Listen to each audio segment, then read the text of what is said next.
Hello, good morning बच्चों। आज जो अपना टॉपिक है वो कंटिन्यूटी में आपके exponential function, trigonometric function, modulus function और इस तरह के लॉगरिथम फंक्शन, इस तरह के फंक्शंस की अपन कंटिन्यूटी डिफाइन करेंगे। तो अपन इनको वन बाय वन लेंगे। देखिए, पहले एक थ्योरम है, if f and g are real functions continuous at x is equal to a। दो फंक्शन है f एंड g, वो रियल फंक्शन है और कंटिन्यूअस है x is equal to a के ऊपर। तो आपको पहली बात क्या करनी है कि f plus g is continuous at x is equal to 1। तो देखिए आप कैसे करेंगे इसको। आप इसमें जानते हैं कि ये कह रहा है कि f is continuous and g is continuous. If f and g are continuous at x is equal to a, ये फंक्शन कंटिन्यूअस है x is equal to a पर, देन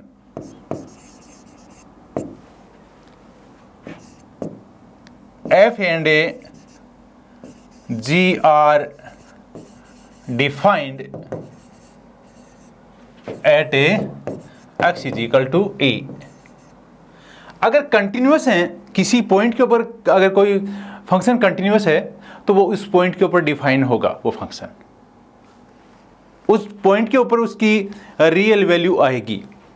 नेक्स्ट, अब देखिए इसमें अगर f एंड g डिफाइंड हैं तो आप ये कह सकते हैं। सेकंड बात ये है कि ये कंटिन्यूअस भी है। कंटिन्यूअस है इसका मतलब ये हो गया limit of function F x at x tends to A is equal to function की वैल्यू उस पॉइंट के ऊपर। कहने का मतलब ए के ऊपर लिमिट उस फंक्शन की वैल्यू के इक्वल होगी तो आपका फंक्शन कंटिन्यूअस होता है, ये आपको डिफाइन किया गया है। ऐसे ही limit of A G X at x is equal as X tends to A is equal to G A. Function की लिमिट दूसरे फंक्शन की लिमिट ए पे उस फंक्शन की उस पॉइंट के ऊपर वैल्यू है उसके इक्वल होगी। तो ये आपकी एग्जिस्ट भी करेगा, मतलब डिफाइंड भी होगा, और इनकी फंक्शन की लिमिट है वो उस पॉइंट के ऊपर उस फंक्शन की वैल्यू के इक्वल भी होगी। अब आगे चलिए देखिए आप आपको पता है कि F A plus G X, अगर फंक्शन डिफाइंड है, एफ एंड जी डिफाइंड है, तो आप इसको ऐसे लिख सकते हैं। क्या लिख सकते हैं? F X plus F G, F X plus A G X, F X plus A G x.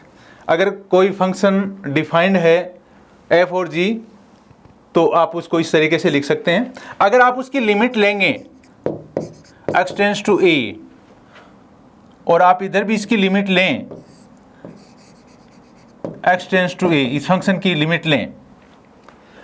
अब देखो ये तो बाय डेफिनेशन ऑफ फंक्शन आ गया, ये तो इसके इक्वल। अब लिमिट की डेफिनेशन क्या कहती है?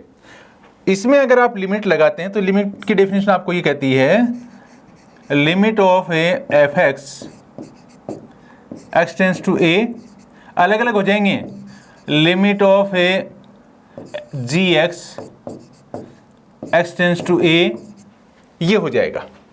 अब आपने इसकी वैल्यू आपके पास पड़ी है, ये रही, देखो limit of F X as X tends to A, limit of G X as X tends to A, तो ये आपकी वैल्यू एफ ए है और ये एफ बी है। तो ये आपकी वैल्यू क्या आ गई इसमें? F A plus G A, F A plus G A, ये एफ ए प्लस जी ए आ गई। आप बाय डेफिनेशन ऑफ फंक्शन आप ये भी कह सकते हैं कि f प्लस जी ई। तो ये आ गया आपका। तो आप क्या कहां से लेके चले थे? आप ये लेके चले थे कि एफ प्लस जी की जो लिमिट है, एफ प्लस जी की एक्स टेंड्स टू ए पे जो लिमिट है वो उस फंक्शन एफ प्लस जी के उस पॉइंट के इक्वल हो गई। जैसे आपने ये यहाँ किया है ना, limit F X as X tends to A is equal to F A, वैसे ही ये भी हो गया। एफ प्लस जी एक्स है वो एफ प्लस जी ए हो गया जब ये limit x tends to A है। तो इस तरीके से ये फंक्शन आपका कंटिन्यूस हो गया। कौन सा? एफ प्लस जी भी कंटिन्यूस हो गया। तो कंटिन्यूस के लिए क्या करना पड़ेगा आपको? पहले एफ प्लस जी को डिफाइन करना पड़ेगा। तो देखो यहाँ पे ये एक बात और लिखनी है। अगर आपका एफ और जी डिफाइंड है तो आपका F plus G, F minus G, F G and F upon G if G A not equal to 0 हो तो ये भी डिफाइंड होंगे। और ये अगर डिफाइंड होंगे तो ये आपके डिफाइंड हो गए और ये आपके लिमिट भी इसके फंक्शन के इक्वल, पॉइंट के इक्वल आ गई। तो इसका मतलब ये आपका कंटिन्यूस हो गया। यही कंडीशन एफ माइनस जी के लिए बना देंगे। ये एफ प्लस जी कंटिन्यूस हो गया, एफ माइनस जी भी यहाँ से कंटिन्यूस हो जाएगा, एफ माइनस जी के लिए बना देंगे। एफ जी भी कंटिन्यूस हो जाएगा और एफ अपॉन जी भी कंटिन्यूस होगा। कब? जब जी ए नॉट इक्वल टू 0 हो, इसका डिनोमिनेटर 0 नहीं हो तो इस तरीके से आपका ये क्वेश्चन भी इसी तरीके से हो जाएगा। ये सारे क्वेश्चन आपके हो जाएंगे। देखो इसमें कंडीशन ज़्यादा रखिए, G A not equal to 0, तो ये भी आपका हो जाएगा। Next, the exponential function F x is equal to A raised power X is continuous in its a domain, so A not equal to 0। अब देखिए आप इसमें क्या करेंगे। आपको पता है कि limit of F X as X tends to A क्या होगी? आप अगर मैं X is equal to A plus H put करता हूं and X tends to A है, एक्स ए की तरफ, ए के बहुत नज़दीक है, एक्स है वो ए के बहुत नज़दीक है, तो एच टेंस टू क्या हो जाएगा? 0 हो जाएगा। तो आपका ये फंक्शन, इसको कैसे लिख दूंगा मैं? Limit H tends to 0 F A plus H, तो ये इसके इक्वल आ जाएगा। अब मैं इस डेफिनेशन को यूज करूंगा, इस फॉर्मूले को यूज करूंगा, तो अब देखो मेरा सॉल्यूशन क्या आएगा? F x is equal to A raised to power X, ये आपका एक्सपोनेंशियल फंक्शन है। आपको ये पता है it is a defined for all x belongs to R, सारे एक्स के ऊपर ये डिफाइंड है। तो डिफाइंड तो हो गया। अब इसकी लिमिट किसी भी पॉइंट पे, आर्बिट्रेरी पॉइंट पे लिमिट निकालेंगे और वो लिमिट उस पॉइंट के ऊपर उस फंक्शन की वैल्यू के इक्वल कर देंगे, तो अपन फिर बता सकते हैं कि आपका फंक्शन है वो कंटिन्यूअस है। तो देखिए आप इसमें, let C be any arbitrary point in R. Real number में सी कोई भी आर्बिट्रेरी पॉइंट है। तो अब देखिए आप पे इस सी के ऊपर आप लिमिट निकालना चाह रहे हैं, तो आप लिखोगे limit of F X as X tends to C is equal to limit of A raised to power X as X tends to C. अब इसको मैं ऐसे भी लिख सकता हूं, limit of H tends to 0। मैंने क्या किया है यहाँ पे, C is equal to X is equal to C plus H कर दिया है, X is equal to C plus H कर दिया है as X tends to C H tends to 0। तो ये आपका आ जाएगा, तो ये आ जाएगा A C plus H, A C plus H, X की जगह मैंने सी प्लस एच लिख दिया, is equal to limit h tends to 0 a raised power c into a raised power h। आगे बढ़ोगे आप इसमें, ये h टेंस टू 0 होगा तो ये 1 आ जाएगा, ये a रेज्ड पावर c रह जाएगा और ये 1 आ जाएगा, is equal to a raised power c आ जाएगा। तो देखो किसी फंक्शन की, ये आपका फंक्शन है, इसकी c पे लिमिट उस फंक्शन की वैल्यू के इक्वल हो गई, so it is continuous function in A R. क्यों कंटिन्यूअस आर में क्यों हो गया? क्योंकि आपने सी कोई भी आर्बिट्रेरी पॉइंट लिया, देखो यहाँ पे कोई भी पॉइंट लिया, ऐसा नहीं कि कोई फिक्स पॉइंट लिया है, सभी पॉइंटों के लिए ये होगा, तो सभी पॉइंटों के लिए लिमिट इसके इक्वल आ गई, फंक्शन आपका डिफाइन है ही, तो ये फंक्शन आपका कंटिन्यूअस हो जाएगा। Next, the function f(x) is equal to sin x, f(x) is equal to cos x and f(x) is equal to tan x are continuous function in their domains. इनको आप जानते हो कि sin x है वो x की सभी values के लिए, सभी रियल नंबर्स के लिए sin x वो डिफाइन है, सभी रियल नंबर्स के लिए cos आपका x है वो डिफाइन है, और आपकी ये 2n+1 π/2 के ओड इंटीजर कोफिशिएंट्स के लिए आपका tan x है वो भी डिफाइन है। कहने का मतलब इसके 2n+1 π/2 है, इसको छोड़कर सारे रियल नंबर्स के लिए ये आपका tan x भी डिफाइन है।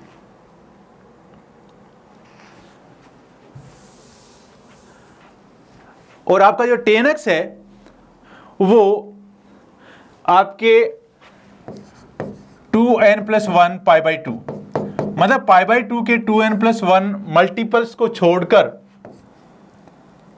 सभी रियल नंबर्स के लिए डिफाइन है। क्या? tan x है वो। तो अब देखो 1 बाई 1 लेंगे अपन इसको। पहले है आपका sin x, f(x) is equal to sin x है आपका, f(x) is equal to sin x।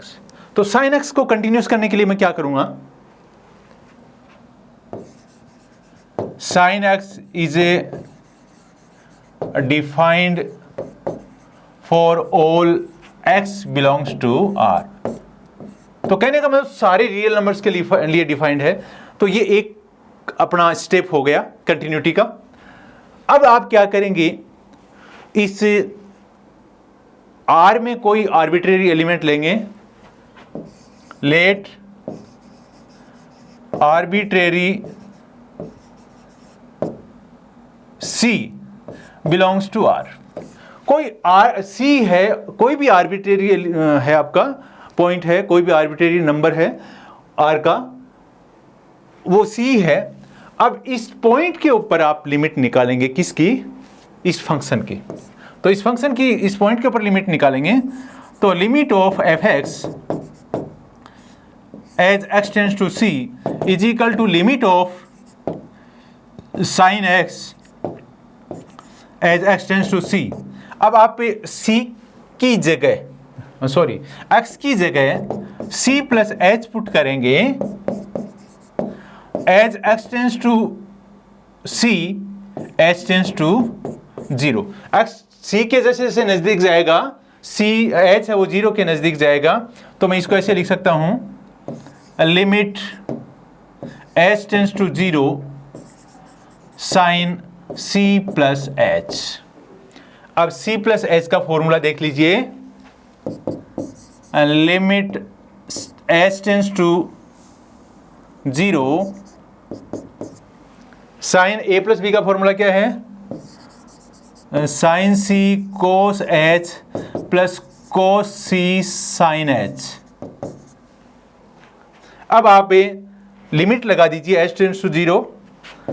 जब h टेंड्स टू इसमें 0 करेंगे तो cos h की वैल्यू 0, cos h 0, ये cos 0 की वैल्यू 1 हो जाएगी, और ये साइन सी आ जाएगा, और यहाँ से कोस सी साइन एच, साइन एच है, एच की वैल्यू 0 है तो साइन 0 की वैल्यू 0 हो जाएगी, plus 0 is equal to sine C. कहने का मतलब किसी फंक्शन की लिमिट, ये फंक्शन साइन एक्स है, इसकी लिमिट सी के ऊपर, इस फंक्शन की उस पॉइंट के ऊपर वैल्यू के इक्वल आ गई, इसका मतलब है आपका sine X is a continuous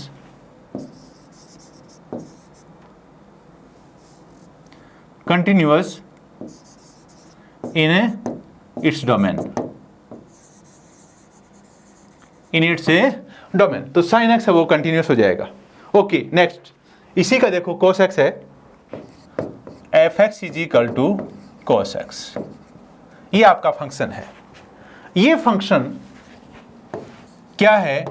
this function it is defined for all x belongs to r। ये सारे x के लिए डिफाइन है ये फंक्शन, सारी रियल नंबर के लिए डिफाइन है ये फंक्शन। अब देखो आप इसमें late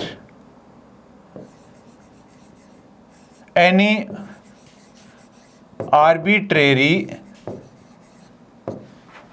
c belongs to r, कोई c है एलिमेंट कहीं भी r में, उसके ऊपर अब आपने ये पॉइंट लिया है, इसके ऊपर अपन लिमिट निकालेंगे।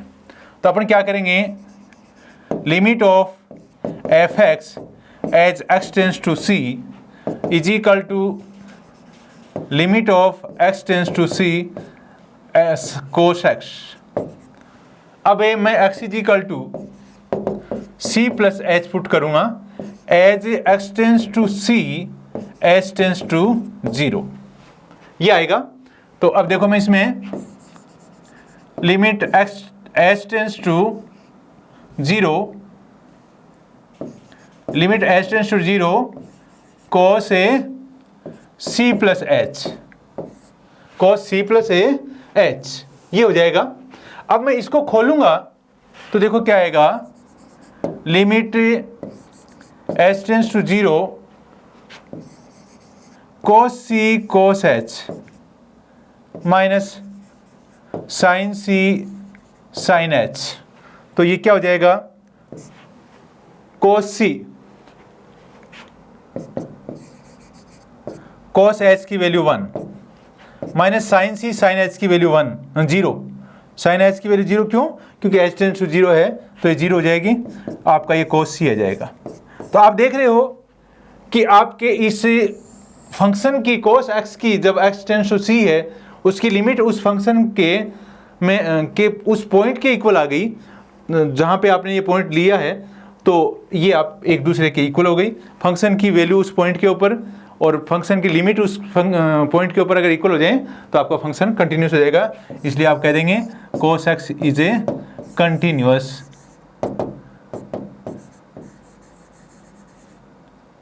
इन its domain. Okay, next F x is equal to 10x लेते हैं आप, F x is equal to 10x, F x is equal to 10x आपको पता है 10x is defined in r minus 2n plus 1 pi by 2।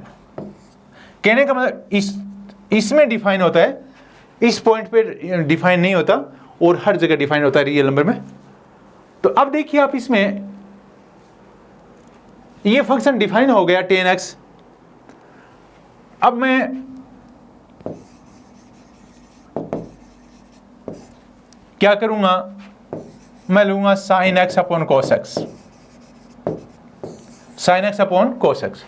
आपको पता है कि sine X is defined for all real numbers, cos X defined for all real numbers. तो आपका sine X cos X defined for all x belongs to R, सारों के लिए define होते हैं।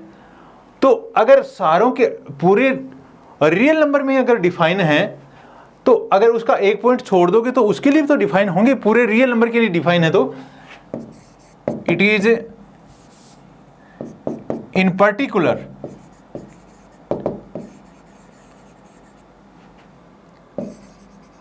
sin x cos x defined for a r minus 2n plus 1 pi by 2। अगर पूरी real number के लिए डिफाइन है तो ये तो रियल नंबर का पार्ट है, इसके लिए तो डिफाइन होंगे ही। अब देखिए आपका इसके लिए r माइनस इसके लिए ये cos x है वो जीरो नहीं होगा, क्योंकि जिसके लिए जीरो हो रहा था cos x पाई बाई 2 के ऊपर होता है, 3 पाई बाई 2 पे होता है। आपकी सिर्फ इस वैल्यू के लिए cos x जीरो होता है, इस वैल्यू के लिए 2n प्लस 1 पाई बाई 2 के लिए cos जीरो होता है, लेकिन आपने इसको डिलीट कर दिया है, इसलिए cos x not equal to zero, cos x not equal to zero for a this one. इसके लिए cos x जीरो नहीं हो रहा, तो इसका मतलब आपका ये फंक्शन, ये भी आपका फंक्शन कंटिन्यूअस है, ये भी आपका फंक्शन कंटिन्यूअस है। आप इसको f मानते हो, इसको g मानते हो, और ये फंक्शन कंटिन्यूअस है, ये फंक्शन भी कंटिन्यूअस आपने पहले देख लिया। और ये आपका जो GA है ये नॉट इक्वल टू जीरो आ रहा है, आपको ये भी पता है कि cos x है नॉट इक्वल टू जीरो आ रहा है, तो आपका मतलब ये हो गया कि sin x upon cos x क्या है, tan x। तो ये भी आपका फंक्शन डिफाइन है, ये भी आपका फंक्शन कंटिन्यूअस है और ये भी आपका फंक्शन कंटिन्यूअस है। इसका मतलब ये हो गया कि sin x upon cos x is a continuous, और sin x upon cos x क्या है, tan x। tan x is a continuous. तो इस तरीके से आप इसको कंटिन्यूअस कर सकते हो। नेक्स्ट, ये आपका फंक्शन है cosec x। The function cosec x, sec x and cot x are continuous at in its domain. अब देखो आप इसको कैसे करोगे। The function f(x) is equal to cosec x, f(x) is equal to sec x and f(x) is equal to cot x are continuous in their domains. तो इसको क्या करोगे, देखो आप पहले आप को ये पता है, let f(x) is equal to cosec x, f(x) is equal to cosec x। cosec x is defined for a x belongs to r minus n pi, x belongs to r minus n pi। तो cosec x का जो domain होता है वो ये होता है। अब देखो आप इसमें मैं इस cosec x को 1 अपॉन साइन x लिख सकता हूं, cosec x को 1 अपॉन साइन x लिख सकता हूं। कहने का मतलब इसको दो फंक्शन है, ऊपर तो है f(x) और नीचे है gx। ये f(x) है वो, ये तो 1 है, ये भी एक फंक्शन है, कांस्टेंट फंक्शन आ गया, और gx है वो sin x है। अब आप देखिए इसमें अगर cosec x इसके लिए डिफाइन है, तो अब देखो मैं यहां से बात करूंगा 1 की और sin x की, जो f(x) और gx हैं। 1 is defined for all x belongs to r। 1 सब के लिए डिफाइन है। sin x is defined for all x belongs to r। अगर sin x सब के लिए डिफाइन है तो sin x है वो इसके लिए भी डिफाइन हो जाएगा, क्योंकि ये तो एक पॉइंट डिलीट किया इसने, तो sin x सब के लिए डिफाइन हो जाएगा। sin x is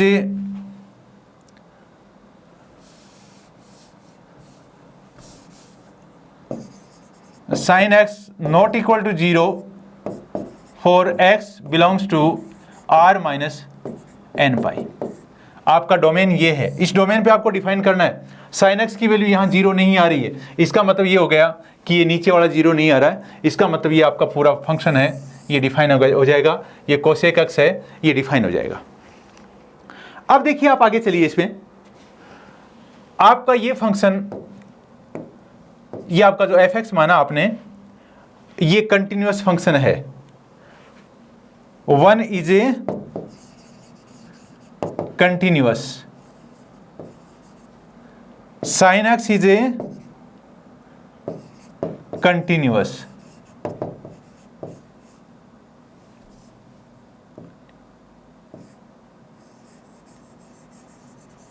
and sin x not equal to 0 and sin x not equal to 0 for a x belongs to r minus n pi। इसके लिए 0 भी नहीं है। तीनों बातें हो गई, ये भी कंटिन्यूस, ये भी कंटिन्यूस, ये 0 भी नहीं है। इसका मतलब है आपका ये हो गया 1/sin x is a continuous, 1/sin x is continuous, और 1/sin x is equal to क्या है, cosec x, cosec x is a continuous for a all a x belongs to r minus a n pi. तो इस तरीके से आप ये भी कर लोगे sec x का और cot x का। Next, the logarithm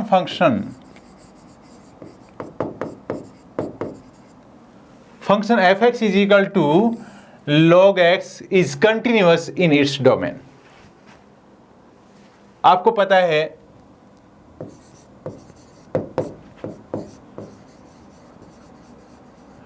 domain of log x is a r plus मतलब पॉजिटिव और रियल नंबर्स, पॉजिटिव और रियल नंबर्स, इसका डोमेन ये होगा आपका, इसका डोमेन ये होगा। तो देखो आप इसमें एफ एक्स की लिमिट लो आप, let A be any point in R plus में एक कोई भी इसका एलिमेंट है, then limit of function F X as X tends to A is equal to limit of function log x as X tends to A is equal to, अब आप क्या करोगे, इस x को ऊपर नीचे a से मल्टीप्लाई कर दीजिए, इसको लिख दीजिए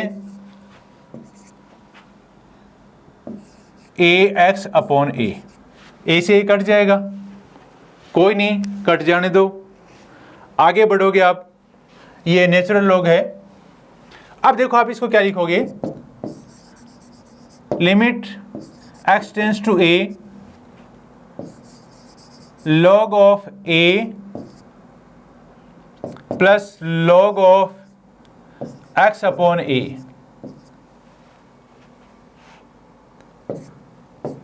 इसको इस तरीके से लिख सकते हो आप। आगे चलोगे, limit x tends to a log a plus limit x tends to a log x/a। अब x टेंस टू a है, x की वैल्यू a पुट करोगे तो यहां x की वैल्यू, ये तो a है, इसमें x की वैल्यू a पुट करने की जरूरत ही नहीं है क्योंकि x यहां x है ही नहीं। तो ये तो आ जाएगा आपका log a to the base e डाल दीजिए सब में, और ये आ जाएगा आपका log a/a, और log a/a का मतलब 1 और 1 का मतलब 0, तो ये आ जाएगा आपका log of a to the base e। तो ये आपका देखो क्या आ गया, इस फंक्शन की जो लिमिट ली आपने वो उस फंक्शन के उस पॉइंट के इक्वल आ गई पॉइंट के ऊपर जो वैल्यू है उसके इक्वल आ गई, और आपका फंक्शन है वो इस real number, positive real number के लिए डिफाइंड है, इसलिए आपका फंक्शन कंटिन्यूअस होगा। Next, prove that the function F x is equal to continuous for all x belongs to this one. देखो आपको बताऊं, यहां पे f x is equal to 5x minus 3 है, F x is equal to 5x minus 3 है। ये function कैसा है? पॉलिनोमियल। और एक बात की गांठ बांध लीजिए, पॉलिनोमियल फंक्शन होते हैं वो हमेशा कंटिन्यूअस होते हैं, polynomial. So it is a continuous, it is a continuous. Polynomial function होते हैं वो हमेशा कंटिन्यूअस होते हैं। दूसरी तरीके से आप ऐसे भी कर सकते हैं, लिमिट निकाल लीजिए, लिमिट ऑफ एफ एक्स कहां पे? 0 पे, x टेंस टू 0, इस पॉइंट 5x माइनस 3, इसकी जब लिमिट निकालते हैं, पॉलिनोमियल फंक्शन की जब लिमिट निकालते हैं, तो आपको पता है कि अगर x टेंस टू a होता है तो x की जगह a पुट कर देते हैं, x टेंस टू 0 होता है तो x की जगह 0 पुट करते हैं, लिमिट निकालते हैं तो पॉलिनोमियल फंक्शन की। तो आप यहां देखेंगे ये आ जाएगा कितना, इसकी लिमिट निकालोगे तो 5 into 0 minus 3 is equal to minus 3, ये आ गया इस फंक्शन की वैल्यू। और वैसे इस फंक्शन की वैल्यू क्या है? कहां पे? 0 पे। इस फंक्शन की वैल्यू 0 पे क्या है? देखो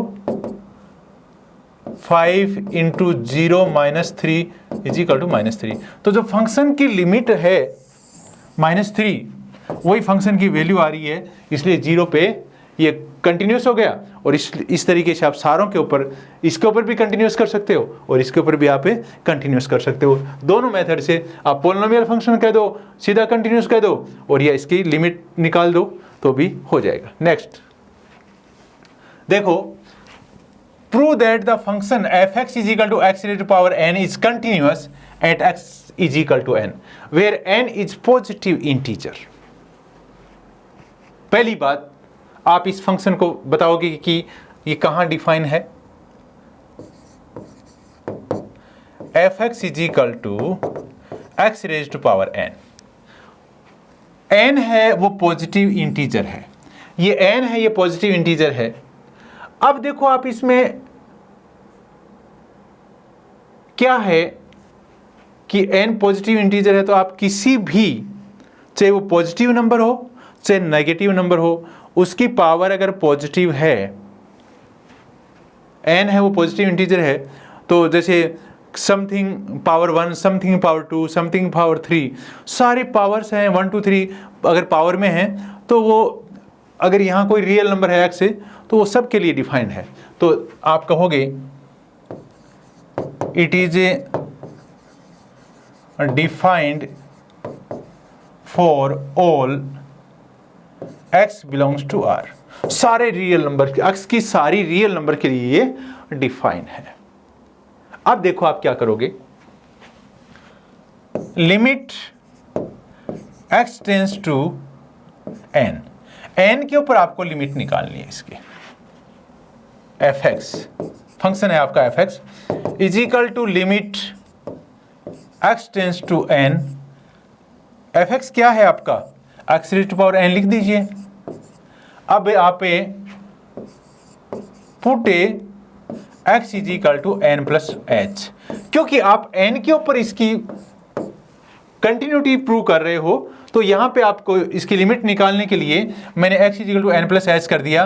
as x tends to n, h tends to 0, तो क्या होगा? देखो इसमें मैं इसको आगे चलाऊंगा, लिमिट h टेंस टू 0।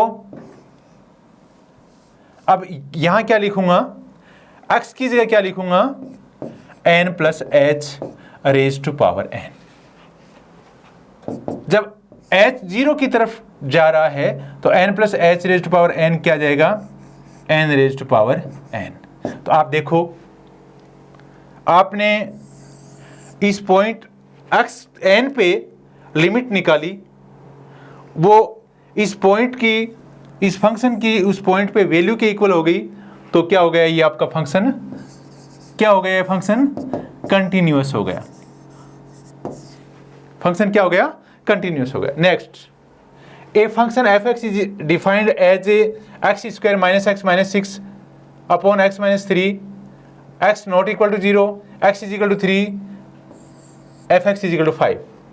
ये आपका F x is equal to है, F x is equal to जब एक्स इज इक्वल टू 3 नहीं है तब तो ये ऊपर वाला है, और एक्स इज इक्वल टू 3 है तो ये है। तो देखो आप इसको, ये आपको कंटिन्यूस दिखाना है कहाँ पे, एक्स इज इक्वल टू 3 पे इस फंक्शन को।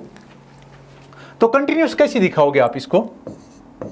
पहली बात, क्या ये फंक्शन जहां पे आप कंटिन्यूस दिखा रहे हो, यहां ये फंक्शन डिफाइन है? बिल्कुल डिफाइन है, क्योंकि x इज इक्वल टू 3 के लिए इसकी वैल्यू 5 रख रखी है। तो आप लिखोगे फंक्शन एफ एक्स ये पूरा function defined for x is equal to 3, क्योंकि जहां कंटिन्यूटी निकलवा रहा है वहां डिफाइंड जरूर देखना आपको, डिफाइंड है, इसकी वैल्यू है, रियल वैल्यू है कोई। अब आपका फंक्शन डिफाइन हो गया। अब जहां x इज इक्वल टू 3 पे ये डिफाइन हो गया, x के नेबरिंग में आप इसकी लिमिट निकालेंगे तो कैसे निकालेंगे? Limit of x tends to 3 के neighbour x is equal to 3 पर इसके आप लिमिट निकालेंगे तो x tends to 3, x square minus x minus 6 upon x minus 3। इसके फैक्टर करेंगे आप ऊपर वाले के, x square minus 3x plus 2x minus 6 upon x minus 3, limit x tends to 3, x minus 3 x plus 2 upon x minus 3। अब यहाँ x minus 3 से x minus 3 cut जाएगा, ये आ जाएगा limit x tends to 3 x plus 2। ये आ गया आपका, ये आपका पोलिनोमियल फंक्शन है।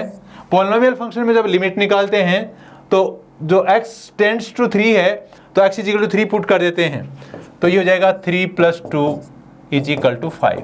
तो आपके फंक्शन की लिमिट कितनी आ गई? 5, और आपके फंक्शन की वैल्यू 3 के ऊपर कितनी है? 5। तो आपकी फंक्शन की वैल्यू इस पॉइंट के ऊपर 3 के ऊपर और फंक्शन की लिमिट इस 3 के ऊपर, दोनों इक्वल आ गई, आपका फंक्शन कंटिन्यूअस हो गया। आगे चलिए, let f x is equal to 1 minus cos x upon x square. कब है? जब x not equal to 0, 1 if x is equal to 0। तो आपके ये दो फंक्शन दो तरह से काम कर रहा है। एक्स नॉट इक्वल टू 0 है तब तो ये आपका ये होगा ऊपर वाला, और एक्स इज इक्वल टू 0 है तब आपका फंक्शन की वैल्यू 1 आएगी। Show that it is discontinuous at x is equal to 0। तो कहने का मतलब आपको ये प्रूव करना है कि इसकी जो लिमिट निकालोगे आप पे एक्स इज इक्वल टू 1 पे, वो इस फंक्शन की वैल्यू के इक्वल नहीं आनी चाहिए। तो देखो पहले f x is a defined for x is equal to 0। कैसे? क्योंकि आपका एफ 0 इज इक्वल टू क्या आ रहा है? 1 आ रहा है। एफ 0 इज इक्वल टू 1 आ रहा है। Now limit F x at x tends to 0 is equal to limit 1 minus cos x upon x square x tends to 0। अब आप इसको थोड़ा सा सॉल्व कीजिए।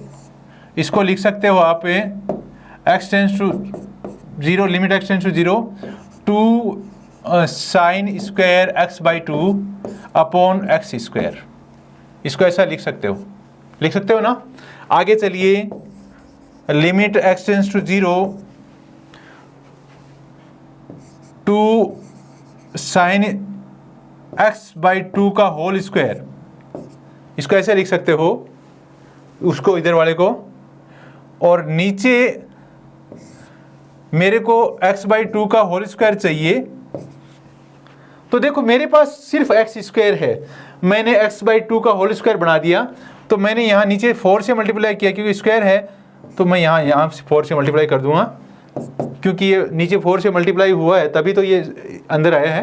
तो आप इसको देखिए, लिमिट x टेंड्स टू 0, ये इससे कट जाएगा 2 बार,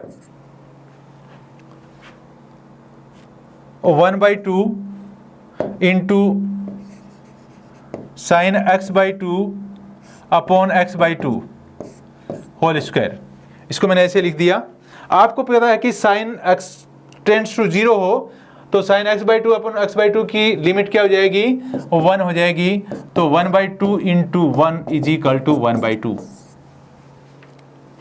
1/2 ये आ गई इसकी लिमिट। और फंक्शन की वैल्यू क्या है, 1। तो आपकी क्या होगी, limit of function x at x is equal to 0 is not equal to f0। ये फंक्शन की लिमिट है उस पॉइंट के ऊपर, वो फंक्शन के उस पॉइंट के ऊपर वैल्यू के इक्वल नहीं है, इसलिए आपका फंक्शन कैसा हो गया, डिसकंटिन्यूअस। आगे चलिए, show that the function f(x) is equal to 2x minus modulus x is continuous at x is equal to 0। तो देखिए आप इसको, f(x), पहले f(x) की बात करूंगा मैं। f(x) इज इक्वल टू क्या है, 2x माइनस x बार है। अब आपको पता है modulus x is equal to x होगा if x is greater than और इक्वल टू 0 हो तो। Modulus x is equal to minus x होगा if x is less than 0 हो तो, होगा ना। तो देखिए आप क्या होगा आपका ये f(x) इज इक्वल टू क्या हो जाएगा, 2x minus x if x is greater than equal to 0, 2x plus x if x is less than 0। हो जाएगा कि इस तरीके से। तो आपका जो f(x) है वो हो जाएगा x if x is greater than और equal to 0, 3x if x is less than 0। तो आपका फंक्शन इस तरीके से डिफाइन हो गया। ये x है, ये पॉलिनोमियल फंक्शन है, तो ये इस डोमेन में पूरे में डिफाइन, क्योंकि ये पूरे रियल नंबर के लिए डिफाइन होता है, तो x इज ग्रेटर देन और इक्वल टू 0 के लिए तो ये डिफाइन होगा ही। 3x है, ये भी पॉलिनोमियल फंक्शन है, ये पूरे रियल नंबर्स के लिए डिफाइन होता है, तो x की नेगेटिव वैल्यूज हैं उनके लिए, सबके लिए ये डिफाइन हो जाएगा। तो आपका ये दोनों पॉलिनोमियल फंक्शन है, तो ये दोनों डिफाइन हो जाएंगे। x is defined for a x greater than equal to 0, 3x is a defined for a x is less than 0। मैंने इसके लिए किया, इनको दोनों को डिफाइन कर दिया है। अब देखिए आप इसकी लिमिट कैसे निकालेंगे। इसकी लिमिट ऊपर वाले की, इसकी देखो लिमिट निकलेगी, जो x ग्रेटर देन 0 है, लिमिट x टेंड्स टू 0, इसके ऊपर वाले की x, limit x tends to 0 x, ये इसकी लिमिट कौन सी निकलेगी, लेफ्ट हैंड लिमिट निकलेगी या राइट हैंड लिमिट निकलेगी। देखो इसकी आपकी आप राइट हैंड लिमिट निकालेंगे तो x टेंड्स टू 0 प्लस, मतलब 0 से थोड़ा सा ज़्यादा इसके लिए, तो ये आपका इसकी वैल्यू क्या आ जाएगी, 0 आ जाएगी, क्योंकि x टेंड्स, ये पॉलिनोमियल फंक्शन है, इसमें जो x टेंड्स टू अगर 0 है तो आपके फंक्शन में x है उसकी वैल्यू 0 पुट कर देंगे तो आपका ये 0 आ जाएगा। दूसरा, limit of 3x as x tends to 0 minus, 0 से थोड़ी सी कम है ये, तो 3x की वैल्यू भी 0 आ जाएगी। तो आपके देखो ये राइट हैंड लिमिट हो गई, RHL